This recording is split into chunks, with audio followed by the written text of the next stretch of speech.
Wina sadar nih, kalau dia sekarang ditinggal sama Om Dar di rumah yang aneh ini dengan Awang seorang diri.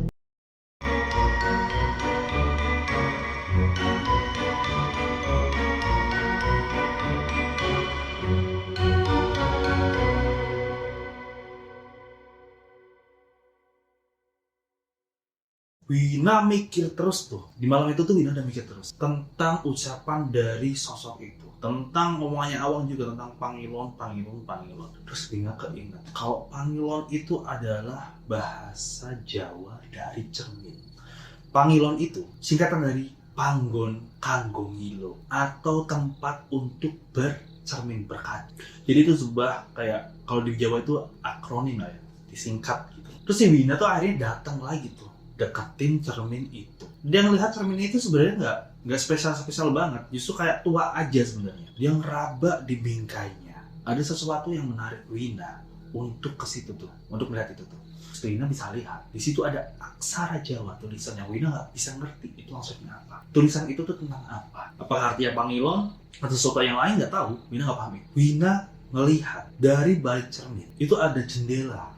Terus Wina balik arah kan dia, ngelihat ke arah jendela. Pas dia buka jendela itu, Wina bisa lihat di depan cermin, di depan jendela itu terlihat dua pohon sawo yang tadi tempat mereka tuh ketemu sama makhluk sosok yang mirip ibunya si Awang ini di dua pohon sawo itu. Pas banget, itu kalau tarik garis lurus pas banget. Terus Wina keluar nih, ke arah luar dia, lihat dari posisi di dekat pohon sawo itu. Dari sisi situ, Wina bisa melihat kalau cermin itu, Pangilon itu terlihat dari pohon sawo tersebut. Saat Wina melihat ke arah lain, Wina melihat ada sumur di sana. Wina terus akhirnya ngedeketin itu sumur tuh. Pelan-pelan dia jalan mendeketin itu sumur. Terus dia melihat ada bangunan yang ada tumpuk api di situ. Ada kayu ditumpuk di situ.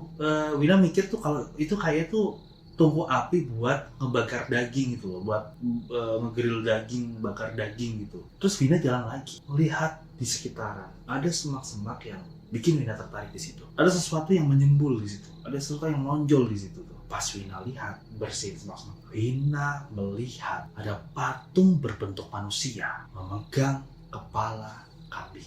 Wina langsung mundur lihat itu. Dia mikir, dari semua penanda yang ditemukan ini, Wina akhirnya membuat kesimpulan yang serampangan. Kalau rumah Awang ini ada di tengah-tengah tanda-tanda yang Wina temukan tadi. Mungkin dari situ, tanda-tanda itu membentuk sebuah kungkungan yang membuat ibunya Awang ini nggak bisa keluar dari rumah itu. Roh atau nyawanya ibunya Awang ini yang sudah meninggal ini nggak bisa keluar dari rumah itu, terkungkung di rumah. Saat lihat lagi dengan baik-baik, Wina bisa melihat penanda-penanda ini, bangunan-bangunan ini, kalau dihubungkan tuh ternyata membentuk sebuah lingkaran. Wina terus akhirnya lari kan ke dalam rumah. Dia tuh mikirnya mau mencari Awang. Pikirannya dia kayak gitu. Dengan semangat, Wina pengen ngungkap analisisnya dan segera keluar dari tempat ini. Wina bilang sama Awang kalau cermin itu harus dihancurkan supaya semuanya bisa selesai. Pusatnya itu cermin itu. Tapi Awang yang melihat cerita Wina, Awang tuh masih tenang, masih diam aja, masih ngeliatin Wina gitu. Dia masih tenang ngeliatin Wina yang bercerita tentang konspirasi ini itu, tentang tanda-tanda yang dia temukan di rumahnya Awang ini. Awang kemudian menyodorkan minuman hangat buat Wina. Ya mungkin karena itu udah malam ya, jadi agak dingin. Terus akhirnya Wina minum tuh minuman yang dikasih sama Awang. Diminum tuh, glek. Karena dia capek kan, Wina jalan-jalan kesana kemari, dia capek, akhirnya dia minum minuman yang dikasih Awang. Pas mulai minum, Wina tuh ngerasa pusing. Pelan-pelan tuh Wina kayak ngerasa pandangannya tuh kabur. Pusing dia kan, capek. Habis itu dia ngerasa matanya kayak kepaksa harus ditutup sama dia. Dan di situ Wina gak bisa lihat apa-apa lagi. Gak tahu udah sampai kapan Wina udah merem terus, gak tahu sampai kapan Wina tuh gak sadarkan diri. Di situ Wina perlahan-lahan membuka matanya. Di pikirannya tuh langsung kepikiran tuh tadi tuh Awang tuh ngasih minuman apa sampai akhirnya Wina bisa tidur gitu loh. Pas Wina sadar, Wina dalam posisi terikat di atas tungku daging yang dia temukan. Sedangkan Awang ada di belakang Wina. Saat Wina dongak ke atas, dia udah pakai baju putih sambil megang sebuah pisau di tangan. Di dekat situ, Wina bisa lihat ada ember. Lalu ada kayu yang ditumpuk rapih di dekat tungku. Dari sela-sela kayu itu muncul asap putih tebal. Wah, gendeng kalau kayak bicaranya sih. Si Awang ini kan tadinya dirasa Wina tuh bakal baik kan orangnya, bakal gak ngelukain Wina, tapi ini gendeng. Si Awang tuh udah bikin Wina tertidur, terus dia sekarang udah posisi pakai baju putih dan pegang pisau. Ini kayak mau ngelakuin ritual sesuatu nih si Awang nih. Ternyata si Wina tuh udah gak bisa ngapa-ngapain lagi nih. Wina tuh udah bingung banget. Awang tuh udah pegang pisau, dia tuh masih nyiapin sesuatu yang lainnya. Tali tuh udah keikat semuanya, tapi nggak tahu kenapa Wina bisa melepaskan ikatan tangannya. Di situ Awang nggak menyadari kalau Wina lepas dari ikatannya. Pas sudah sadar, Wina langsung nendang Awang. Terus Wina langsung lari menuju cermin Pangilon itu. Dia berusaha pengen mecahin cermin itu untuk mengakhiri ini semuanya. Awang ngeliat Wina lari langsung ngejar Wina dong. Si Wina jalan terus, bergerak terus ke arah rumah, mau ke arah cermin itu. Nah, di situ tuh sempet-sempetnya Wina ambil batu bata. Dia udah mau melempar batu bata ini ke arah Awang nih. Awang karena udah deket nih. Pas mau lempar ke Awang, si Wina ngelihat di deket pintu kaca itu ada sosok yang melihat dia. Wina mundur, dia lempar pintu kaca itu pakai batu yang Wina bawa. Setelah itu, kepala Awang Wina tendang. Si Awang jatuh tersungkur. Saat udah sampai cermin Pangilon, Wina ngelihat bayangan dirinya di cermin itu yang mulai pudar. Pas Wina mau deketin, mau angkat itu kaca, si Awang udah gerak. Dia lari ke arah Wina. Habis itu, akhirnya sama Wina, itu cermin Pangilon langsung diarahin ke kepalanya si Awang. Brang! Hancur tuh cermin akhirnya. Cermin Pangilon hancur nih, pecah di kepalanya si Awang. Awang mundur sama bagian kepalanya udah berdarah gitu. Dengan kepala yang udah berdarah, Awang tuh mundur. Tapi ternyata nggak ada apa-apa yang terjadi. Cermin pecah, Awang terluka, tapi nggak ada sesuatu yang terjadi di sini. Wina sama Awang, akhirnya mereka saling tatap-tatapan, saling lihat-lihatan. Udah nggak tahu nih mau dia apain si Wina, dan nggak tahu nih di pikiran Wina Awang tuh mau ngapain dia. Si Awang tuh senyum ngeledek gitu loh, kayak anjir lu ngapain sih ngelakuin itu, nggak akan terjadi apa-apa. Pikirnya Awang kayak gitu. Terus akhirnya si Awang ini ngerangkak dengan cepat ke arah Wina dengan kondisi kepala yang berdarah. Wina bingung kan, dia harus ngapain nih, harus ngapain. Terus dia melihat di dekat bingkai kaca, di dekat bingkai cermin itu masih ada kaca yang nempel kan. Wina segera tuh ambil kaca yang serpihan kaca itu yang lumayan tebel, yang panjang. Pas Wina ngambil, Awang rekam Wina. Di situ, gak sengaja, bongkahan kaca ini, pecahan kaca ini, nusuk perutnya si Awang. Saat Awang nerekam si Wina, ketusuk tuh perutnya Awang. Udah tuh, dia lemes di situ, muncrat kemana-mana. Awang tersungkur, udah banyak luka di badannya karena kena tusukannya si Wina tadi. Wina ngelihat lagi nih, di bagian kaca ini, apa ada yang salah itu? Wina merhati, di dinding itu ada paku. Warnanya emas. Biasanya kan paku kalau udah lama kan warnanya hitam ya. Ini warnanya emas. Wina deketin itu paku. Wina lihat perlahan dari situ. Wina bisa ngelihat paku itu tuh punya kepala yang unik. Paku ini biasanya kan, kalau paku itu biasanya kan bulat gitu kan. Ini enggak, dia tuh kayak paku yang punya kepala manusia bertanduk. Nah, paku ini tuh menancap ke sebagian kayu yang nempel di dinding. Jadi kayu terus pakunya ini nancap di dinding itu, di kayunya itu. Kayu tuh nempel di dinding, terus pakunya tuh ada di kayunya ini. Kayunya ini tuh warnanya hitam legam. Wina lari ke dapur nih akhirnya. Cari apapun buat nyabut itu paku, gimana caranya. Karena Wina yakin ini tuh ada sangkut pautnya sama si cermin Pangilon ini. Dengan memakai garpu, akhirnya Wina mencabut paku itu. Susah payah kan saat mencabut, tiba-tiba lagi-lagi ada angin besar, bikin semua jendela yang ada di rumah itu bergetar. Itu gendang tau gak sih? Angin kencang banget, rumah tuh kayak getar semuanya, udah kayak kena gempa gitu. Habis itu Wina bisa dengar suara ribut banyak banget, suara-suara yang asing di telinganya dia. Itu udah kayak kena angin ribut, ada kayak angin ribut di dalam rumah itu. Wina tuh dengar ada suara kesedihan, tangisan, teriakan, sampai akhirnya Wina bisa dengar suara-suara orang yang senyum, ketawa gitu loh. Suara-suara orang ketawa, suara orang bahagia, suara orang yang bebas, suara-suara kebebasan yang udah hilang dari sebuah belenggu di situ. Nah, Wina bisa dengar itu. Itu terjadi ya cepat banget, tapi Wina bisa mendengar semuanya. Nah, di situ saat mendengar suara-suara itu, Wina bisa lihat di situ banyak banget makhluk halus yang nongol, yang memperlihatkan diri ke arah Wina. Wina melihat itu ya cuma bisa diem aja. Tapi di sini makhluk-makhluk halus itu tuh cuma kayak melihat Wina, habis itu hilang satu persatu dari pandangan Wina. Wina melangkah keluar Wina tinggalin Awang yang sudah gak sadarkan diri di dalam rumahnya. Habis itu, saat di halaman rumah Awang, Wina bisa melihat ada sosok ibu-ibu yang tadi Wina temuin, yaitu ibunya Awang. Jalan perlahan menuju arah Wina. Dia perlahan terus jalan menuju arah Wina, mendekati Wina sambil dan mendekatkan mukanya ke arah Wina. Jelas dalam hal ini Wina itu gemetar, kakinya tuh udah gemetar, tangannya udah gemetar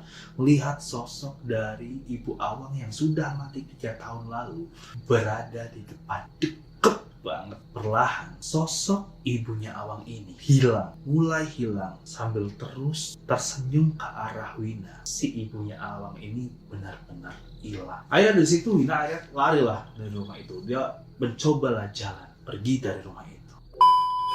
Nah, di sini ada yang kelewat di part 1. Jadi waktu pas Om Dar sama Wina itu jalan ke rumah saudaranya ini, Wina tuh ngelewatin jalan-jalan yang berlubang. Nah, saat dia udah menyelesaikan semua hal itu, dia bisa lari dari rumah itu. Wina jalan terus sampai akhirnya menemukan jalan raya yang sebelumnya Wina lihat itu berlubang. Tapi kini bisa Wina lihat jalannya tuh udah halus. Wina hampir aja ketabrak sama pengendara motor. Di situ Wina kaget.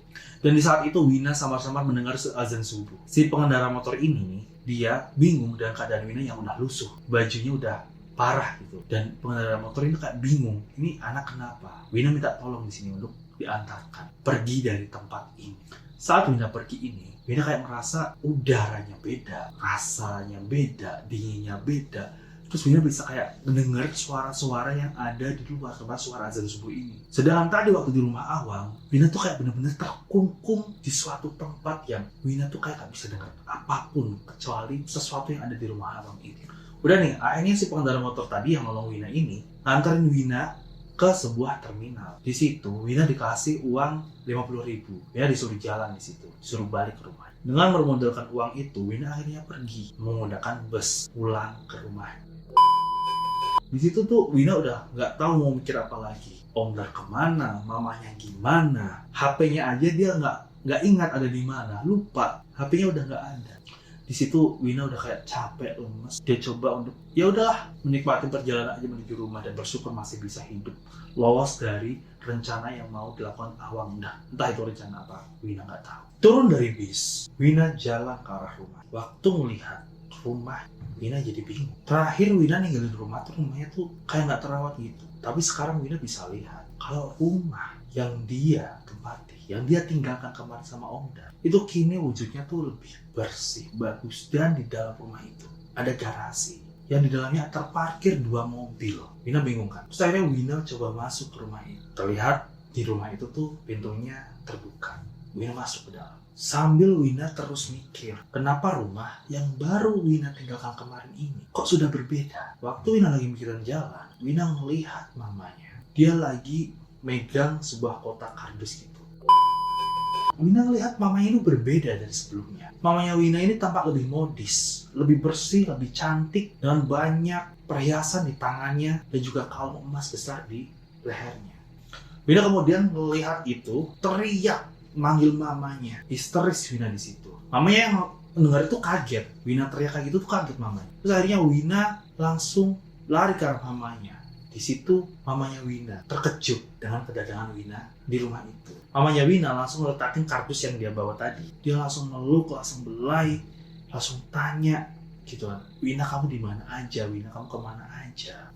2 kakaknya Wina kemudian keluar dari garasi yang terhubung sama dapur. 2 kakaknya Wina ini juga heran. Kenapa Wina ada di sini? Mama Wina tuh sampai nangis-nangis. Mama Wina tuh sampai tanya terus, "Nak, kamu kemana aja saat ini? Nak, kamu kemana aja? Kamu ada di mana? Kok kamu nggak pulang-pulang?" Si Mama Wina tanya kayak gitu terus. Wina yang denger ini kayak bingung lah. Bukannya aku baru sehari ya nggak pulang, kenapa ini respon dari keluargaku kayak gini ya? Mamaku kayak gini, kakak-kakakku heran gitu kan. Kenapa gitu kan? Mamanya Wina menarik Wina ke belakang terus ngambilin handuk. Kalau kamar mandinya mamanya ini sekarang mewah. Bahkan ada shower dan juga air hangatnya. Yang dimana dulu Wina nggak, yang dimana kemarin Wina nggak nemuin itu di rumahnya. Rumahnya itu udah beda banget. Wina sampai bingung. Dia nyalain, dia lepas baju semuanya, dia pengen bersihin diri, pengen istirahat. Dia mandi di situ pakai air hangat yang ada di kamar mandi itu. Dan di sini tuh Wina sambil mandi kayak ngerasa kalau badannya dia tuh kayak lama banget gak ngerasain air, lama banget gak mandi. Padahal Wina tahu betul kalau dia itu baru semalam gak ada di rumah. Setelah Wina puas mandi, dia segera tuh ngebilas badannya, habis itu ambil handuk, ngebersihin, pakai baju yang disediakan, yang udah bersih disediakan. Dia lagi ngalungin handuk itu kan bersih-bersih. Ya habis keramas kan gitu kan. Terus dia tuh keluar tuh kamar mandi. Habis itu dia jalan pelan. Tiba-tiba kupingnya Wina itu denger sesuatu. Ibunya Wina bilang, kenapa dia bisa pulang? Wina yang denger itu, yang sebelumnya senang, langsung bingung. Kenapa ibunya bilang, kenapa dia bisa pulang? Bingung akhirnya Wina dengan pertanyaan dari ibunya ini ke kakak-kakaknya. Wina nggak tahu lagi nih, maksudnya dengan semua ini tuh apa, dia bingung banget. Akhirnya Wina yang tadinya senang, bingung, terus sedih. Jadi ingatan Wina tuh mundur ke peristiwa yang sebelumnya. Dari situ Wina sadar kalau sebenarnya dia tidak diinginkan di keluarganya ini. Dia tidak diinginkan. Dari situ dia sadar kalau semalam itu Wina itu mau ditumbalkan. Kepulangan Wina ini akhirnya membuat keluarganya Wina itu punya hutang darah karena Wina gagal ditumbalkan. Sedangkan kekayaan sudah didapatkan. Wina yang mikir itu akhirnya langsung balik arah masuk ke kamar mandi. Kamar mandi dia muter lagi tuh shower keran airnya supaya terdengar Wina tuh lagi mandi. Dan di situ Wina sambil mikir gimana caranya keluar dari rumah ini. Di situ Wina tahu bahwa kehadirannya tidak diinginkan oleh keluarganya. Karena dengan kondisi ini keluarga Wina akhirnya punya hutang yang harus dibayarkan untuk mengganti semua kekayaan yang sudah didapatkan oleh keluarganya Wina. Wina nggak tahu lagi harus ngapain di dalam kamar mandi itu. Wina terus berpikir apa langkah selanjutnya yang akan diambil. Lalu di tweet paling terakhir ini, di situ tertulis, senyum di bibirku hilang. Aku, Erwina Srasanti, anak bungsu dari keluarga ini, tidak diinginkan. Rupanya aku baru saja ditumbalkan. Kepulanganku ternyata menjadikan keluargaku ini punya hutang darah. Entah pada siapa, mataku gelap, napasku berat. Oke teman-teman, jaga ceritanya seru banget. Cerita yang dibawakan oleh akun Twitter @angginun ini ternyata di ending nyeritain tentang seorang perempuan, anak perempuan yang mau ditumbalkan oleh keluarganya demi mendapatkan kekayaannya. Dan percaya atau tidak, di dunia ini, di zaman yang modern ini, hal-hal terkait tumbal itu masih ada. Terkait kepercayaan tentang rezeki yang didapatkan dengan mengorbankan nyawa manusia itu masih ada. Dari situ, teman-teman harus tetap hati-hati dalam menjalani hidup. Oke teman jaga, karena waktunya sudah malam, terlalu malam, sampai kopi di gelas sudah habis, ceritanya juga udah selesai. Saya akan kembali lagi nanti di waktu jaga selanjutnya. Untuk teman-teman semua, tetap jaga hal-hal baik di sekitar kalian. Jaga kesehatan, jaga keuangan, jaga pola makan, jaga waktu, dan jaga juga ya pokoknya jaga yang baik-baik aja lah buat kalian semuanya.